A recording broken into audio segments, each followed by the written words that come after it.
जगह जाकर सुकून मिले, उस जगह अक्सर जाया कीजिए। जिस किताब की कहानी कुछ अपनी सी लगे, उसे अपने दिल के करीब रखिए। जिंदगी बहुत छोटी है, दूसरों के साथ खुद को भी समय में प्यार दीजिए। नमस्कार दोस्तों, आप सभी का स्वागत है। आज मैं आपको संदीप महेश्वरी द्वारा कही गई एक छोटी सी प्रेरणादायक कहानी बताऊंगी और मुझे पूरा भरोसा है कि आप इससे ज़रूर इंस्पायर होंगे। तो चलिए शुरू करते हैं अपनी आज की एक छोटी सी कहानी। उम्मीद है आपको अच्छी लगेगी।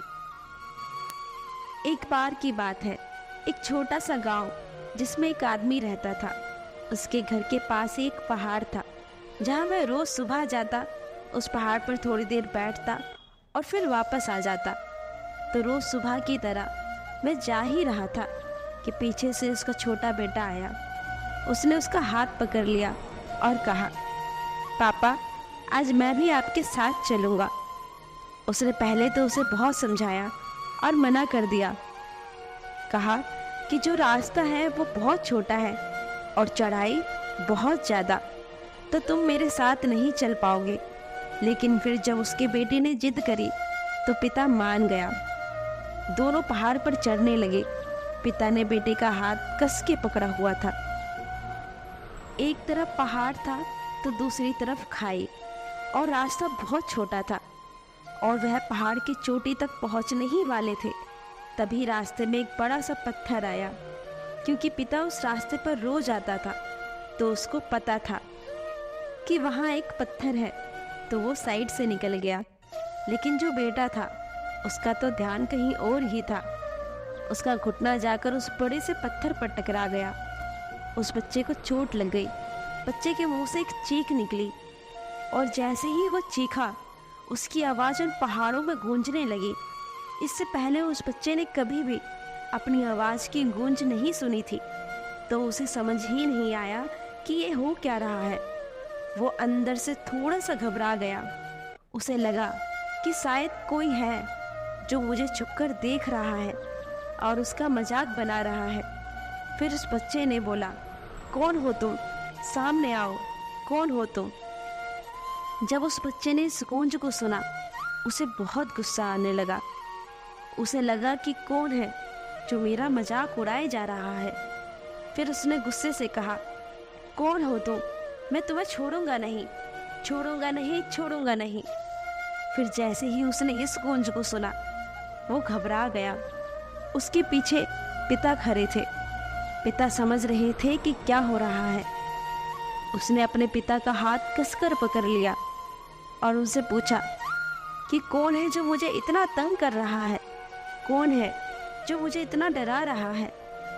उसके पिता थोड़ा सा मुस्कुराए। उन्होंने खाई की तरफ देखा और जोर से बोले, मैं तुमसे बहुत प्यार करता हूँ। ये सुनकर वो बच्चा हैरान हो गया। उसे समझ नहीं आ रहा था कि क्या हो रहा है। वो ही इंसान जो मजाक उड़ा रहा है, उसको तंग कर रहा है, वो उसके पिता को बोल रहा है कि मैं तुम्हें बहुत प्यार करता हूँ। उसके पिता ने अपने बेटे को देखा और वो समझ गए कि उसके मन में क्या चल रहा है। पर फिर भी दोबारा उन्होंने यही बोला, तुम मुझे बहुत पसंद हो, मैं तुम्हें बहुत पसंद करता हूँ, तुम बहुत अच्छे हो, तुम बहुत अच्छे हो। ये सुनकर उसका बेटा थोड़ा सा मुस्कुराया और पूछा अपने पिता से, ये क्या हो रहा है पापा? और फिर उसके पिता ने अपने बेटे को ये समझाया कि ये आवाज़ जो तुम सुन रहे हो, ये किसी और की नहीं, ये सिर्फ तुम्हारी आवाज़ है जो कि पहाड़ों में गूंज रही है और तुम्हें अपनी ही आवाज़ सुनाई दे रही है। जैसा तुम बोलते हो ठीक वैसा ही तुम्हें सुनाई देता है। अगर तुम गुस्से में कुछ भी कहोगे तो पलट करके वही आवाज़ आएगी, उसमें भी गुस्सा होगा। लेकिन अगर तुम कुछ अच्छा कहोगे तो वो आवाज़ भी अच्छी होगी। बिल्कुल इसी तरह हमारी ज़िंदगी में भी होता है। जैसा तुम अपने मन में इस ज़िंदगी के बारे में सोचते रहोगे तो ज़िंदगी तुम्हारे लिए बिल्कुल वैसी हो जाती है। अगर तुम अपने मन ही मन अपने आप को ये बोलते रहोगे कि मेरी ज़िंदगी बहुत बुरी है, तो तुम्हारी ज़िंदगी सच में बुरी हो जाएगी और अगर तुम अपनी ज़िंदगी से प्यार करोगे तो तुम्हारी ज़िंदगी सच में तुमसे प्यार करेगी।